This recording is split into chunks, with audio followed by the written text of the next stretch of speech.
Boa tarde, pessoal, tudo bem com vocês? Espero que sim. Então, como eu disse na aula passada, hoje vamos dar continuidade no nosso material.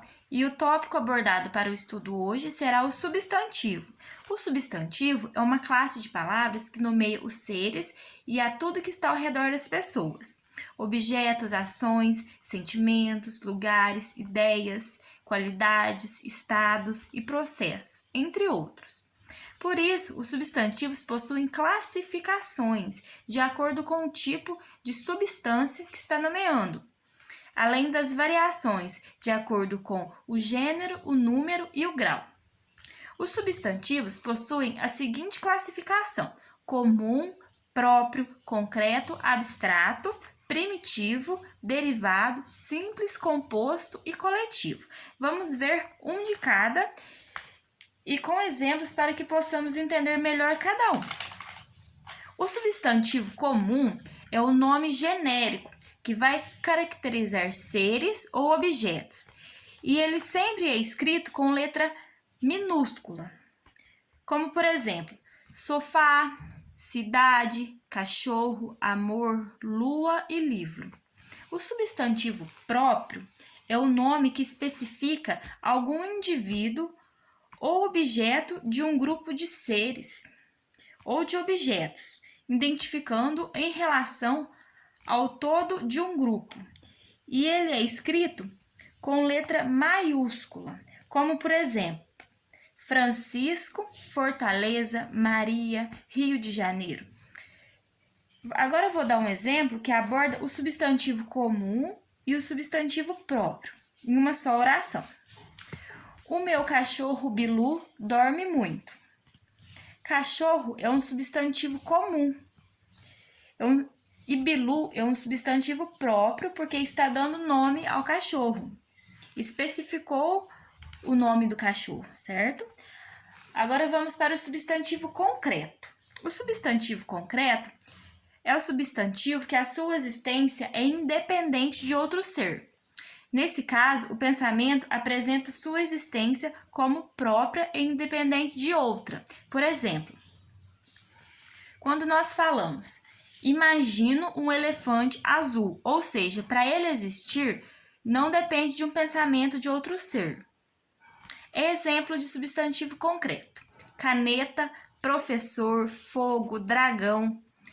Agora, já no substantivo abstrato, há uma dependência para o substantivo abstrato existir. Ele depende do ser concreto, como, por exemplo, sentimentos, sensações, o calor, o frio, imaginação, amor, alegria, o medo. Veja o exemplo. O amor desses dois é bonito. Amor bonito é substantivo abstrato. Você não pega, mas é um sentimento, então ele é abstrato. Agora, o substantivo primitivo é aquele que não se origina de outro nome. Ele costuma dar origem a outras palavras. Já o substantivo derivado é aquele que o nome origina-se com base em outro nome. Por exemplo, pedra é primitivo, pedreiro é derivado de pedra. O pedreiro, então, ele se deriva de pedra, certo? A flor é primitivo, floricultura é derivado de flor. O substantivo simples possui apenas um radical, ou seja, apenas um elemento formador de palavra, como por exemplo, pessoa, vaso. Quando falamos, parece que teremos chuva. Chuva só tem um radical. A árvore precisa de sol. Sol também é uma palavra simples que possui apenas um radical. Já no substantivo composto, vamos entender que ele possui mais de um radical, formando uma única palavra, independente se ela é junto ou separada, como por exemplo, é viável levar um guarda-chuva. Guarda-chuva são duas palavras que são separadas por um radical, ou seja, tem mais de um radical. São exemplos de substantivo composto: girassol, guarda-roupa, paraquedas.